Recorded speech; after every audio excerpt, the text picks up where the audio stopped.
about your background in music and some of the bands that you're into, like before you got into SERAPHS COAL? History of rock. Well, for me it was MXPX. A friend of mine was just sort of getting into the Green Day thing and playing in a Green Day cover band, and my mate said, "Oh, have you heard of this MXPX band?" And from then on, just everything for me was all punk. So Sam was like the pop punk influence in the band for sure. The Green Day sort of, the early style of punk. Yeah. And then MXPX came along that was obviously Christian orientated, and for me it was just like, I want to do this. This is where it's at. Sort of cool music, but with positive lyrics. Yeah, I was into Fugazi. They're not really a punk rock band, but I thought they were at the time. They're a real punk rock band. Yeah, bands like Orangutan, have you heard of them? Just a few of the local ones, the Meanies, I thought they were pretty good. Yeah. But Andre has roots. Yeah, it's good. I just thought that was punk rock. I didn't know, I just thought it was whatever.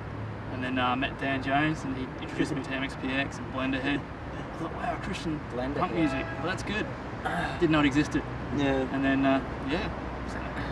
it was good. It was all kind of, everything was really, really fresh back then, and it wasn't as genre specific as it is now, Like now, there's, you've got your Newfound Glory, Blink-182 style punk, you've got punk rock, a la Strike Anywhere, fast punk, you've got your old school punk, you've got your punk hardcore, you've got your 80s, it's so, now it's so genre specific. Back then it was all punk bands, Yeah.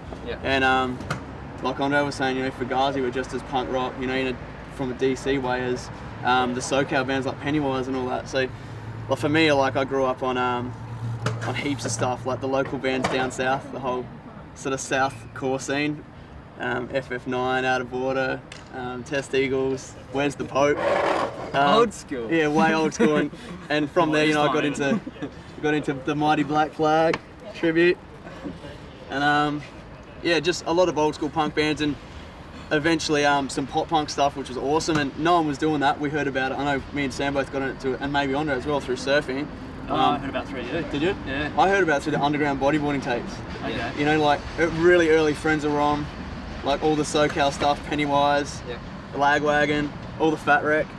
And so we were pretty psyched on that, and at the same time, I'd ordered that Pocanatcha CD from the States, MXPX, and we were listening to a little bit of Christian kind of music, but for us, me and Andre, I remember we had a discussion and we were sort of saying, these are meant to be Christian bands, but everyone's kind of hiding, they're kind of cowering behind something, we wanted to start a band for us. That started when Life in General came out. Yeah, more or less. Yeah. Actually, Pocanatcha was blatant, wasn't it? Yeah, Pocanatcha was cool, and Teenage Politics was pretty cool. Yeah. And then when Life in General came out, we just thought, what's going on here? This isn't right. Yeah. You got fired up. We did. I just wrote him a letter. I just remember when we first started, when we started the band, and we were in the work van or something, because me and Andre used to work together. When we were in the work van, you were saying, let's just start a band, let's just play music for us, because there's nothing we want to listen to. Let's make some music we want to hear.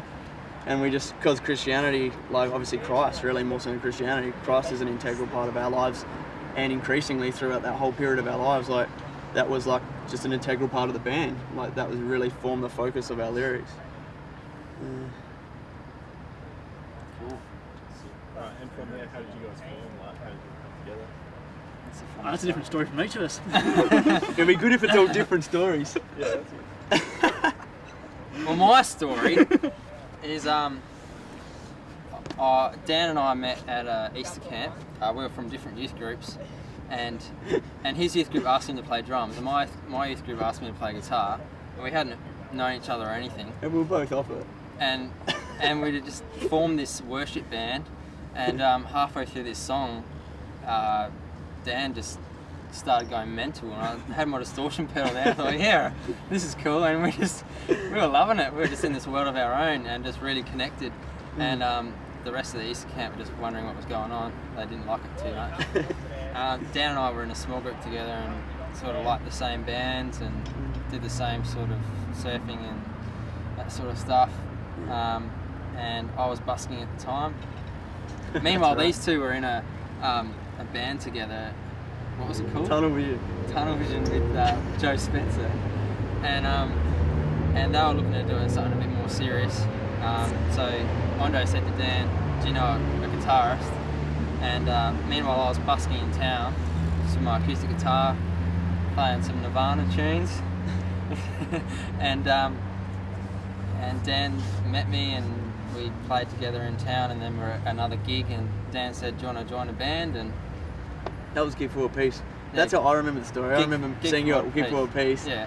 And I was just like, "Sam, like, we've got to start a band." And I said, and I just talked to you about it. And I was like, "Andre's keen. Like, my friend Andre's really keen to play bass." Like, and then, like, pretty much like in our first jam, we wrote 5 songs. I rock up to this hall, had no idea where it was, up in the hills somewhere, and rock up in my Renault 12 and pull up behind another Renault 12. It was yours. That's right. Beat up. And then, yeah, after about a week, we had like 15 songs all written, and yeah, we just bonded and worked well. Yeah, it was awesome. Yeah, it was pretty good. I remember I could pick up from the park before you came to the hall. Well, I know my mum rang me up. My mum goes to the same church as Dan. We did at the time, that was our connection. And I was in this other band, and he goes, "You gotta meet this guy Dan. He plays drums. He's looking for a band." I go, "We've already got a drummer. We don't need a drummer." Anyway, Dan rings me up. He's like, "Hello, yeah, I'm Dan. Can I come up and play with you guys?" I go, "Oh, I suppose, you know." And so he came up. We jammed. It was good. I was like, "Wow, this guy can drum." That was really good. Now hear my side of the story of that. No. I'm gonna hear your story. It's coming. It's coming. Your side can come. We're going to leave out some bits, remember? All right. The aggressive bits we leave out. We'll leave those bits out, okay. No sword play. Right, anyway, we're in this muck around band, and like, it was all, you know, skating, surfing, motorbike riding, whatever. It was not, the band was like one of the priorities, but Dan and I wanted to be a bit more into the band, so we looked for other musicians. We tried out maybe 2 guitarists before Sam, I reckon. So you didn't know that, did you? I didn't know that at all. We had this one, Dan goes, "This guy's really good." Every guitarist that came up, "I don't know, this guy rocks up this quad box, plugs it in," and he was bad. And we couldn't play together at all. And it happened a couple of times, and then Sam rolled up, and we just straight away started playing songs. Yeah. We just made them up on the spot and it worked, and that was great. And we kept them, and they were the songs that we still played until about 3 years ago. It was a bit scary from that point of view. But yeah, so it was about 2, I reckon. You don't remember those guys? I don't know how you knew them. Was one Andre? One of them might have been Andre. Yeah. I remember we Andre from... No, different Andre. Okay. Yeah. No, that Andre was in the other band. Too many Andres, that's why it didn't work. It was like kind of 2 Andres in the band. See ya. That was in the band. That was in the band that Dan and I were in before we started SERAPHS COAL.